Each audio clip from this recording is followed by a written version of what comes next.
Welcome back to the math for years. Uttar Pradesh की सबसे बड़ी योजना जिसके नाम पर वोट पड़े, अधिकतर वोट, सभी तो नहीं कहेंगे, जिससे कि बेरोजगारी का मुद्दा, मैं ये नहीं कहूँगा सरकार गलत है, क्या है उससे मुझे लेना देना नहीं है, क्या है जो मुद्दा होना चाहिए, बेरोजगारी का मुद्दा वो दब गया। ठीक है, सारे मुद्दे उसके आगे फीके पड़ गए, है ना।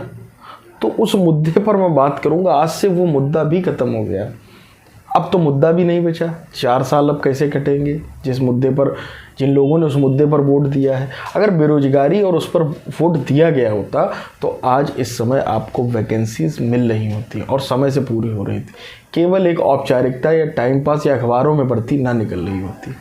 तो चलिए शुरू करते हैं उस बातों को। उससे पहले आप लोग अगर पहली बार चैनल पर आए तो चैनल से जुड़ जाएं, चैनल को लाइक करें, शेयर करें, सब्सक्राइब करें, ठीक है, और टेलीग्राम जरूर ज्वाइन करें।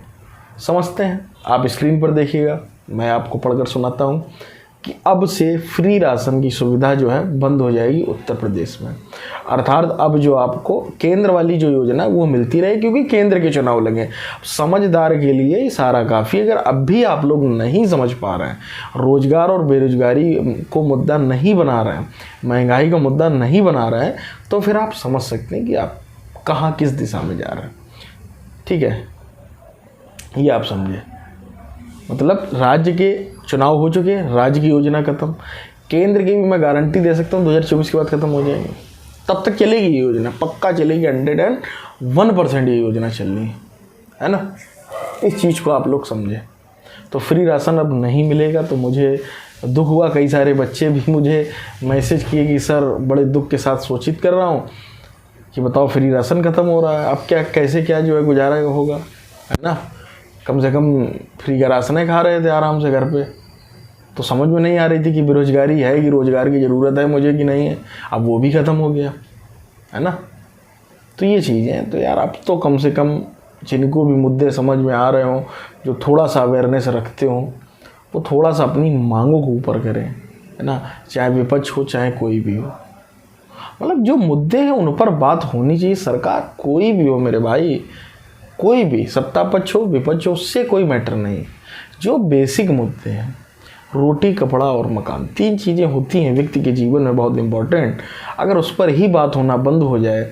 और खुद देखिएगा सुप्रीम कोर्ट ने फटकार लगाई, आप देखिएगा साइड में लिखा हुआ, उसमें बार बार बोल रहा ना, मुफ्त की रेवड़ी देना बंद करिए। तो मुफ्त की रेवड़ी सभी दे रहे हैं, ऐसा ये नहीं कि केवल जो है यही मिल रहा है ना।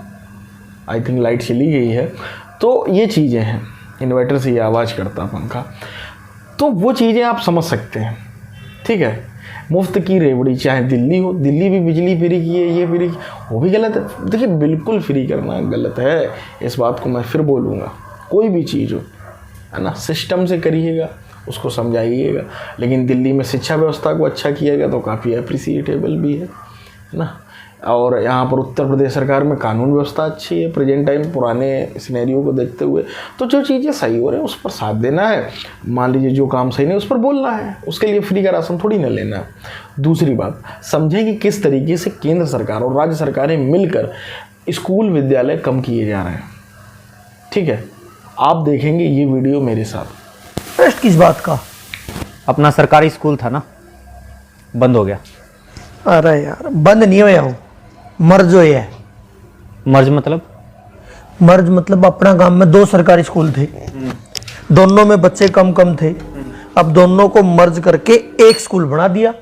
2 स्कूल थे, हाँ, एक स्कूल बना दिया। हाँ, एक स्कूल वो तो बंद ही हुआ है। तो आप लोगों तो मैं इंग्लिश में बोल रहा हूँ, उसमें साफ साफ बोला जा रहा है पूरे हरियाणा में 300 से ज्यादा स्कूल बंद हो गए हैं। कंपोजिट पूरे देश में 50,000 से ज्यादा स्कूल बंद हो गए। कंपोजिट का, और ये तो शुरुआत है। कई बार इसमें सरकार तो छाती ठोक के कह रही है कि और स्कूलों को बंद किया जाएगा, टीचर्स की पोस्ट को खत्म किया जाएगा। इसलिए गांव वाले अलग अलग गांव में प्रोटेस्ट कर रहे हैं। कंपोजिट किए जा चुके हैं और धीरे धीरे सभी को करना है।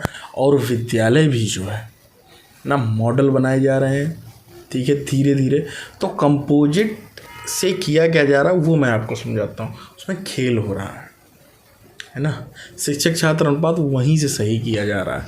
जिन लोगों को नहीं समझ आ रहा उनको मैं बता दूँ।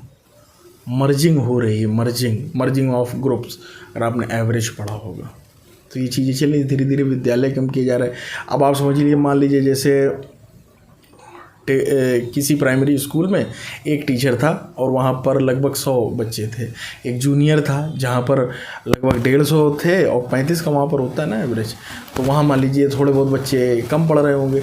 अब मर्ज कर दिए तो यही 5 टीचर मिलकर जो है सब चलाएंगे, तो एक आध उसमें एडजस्ट हो जाता है ना। अब जैसे मान लो प्राइमरी का परिसर है, अब एक ही टीचर अगर मान लीजिए 50-60 बच्चे देखे वो चला गया तो उसमें ताला लग जाएगा ना, लेकिन अगर कंपोजिट हो गया तो ताला नहीं लग पाएगा। सरकार की भी मतलब वाहवाही होगी, ये देखिएगा अब शिक्षा व्यवस्था सुधर गई है। तो खेल है भैया, खेल जिसको ना समझ में आ रहा तो ना समझो, फिर धीरे धीरे आप लोग शिक्षक वीर बनकर समझना, है ना। तो जुड़े रहे मैं थोड़े से, ये दोनों बातें बहुत अच्छी थी और आपके लिए बहुत काम की है समझने के लिए। तो आप लोग चैनल से जुड़ जाएं, चैनल को शेयर करें, लाइक करें और जुड़े रहें किसके साथ, मैथ फॉर इयर्स के साथ।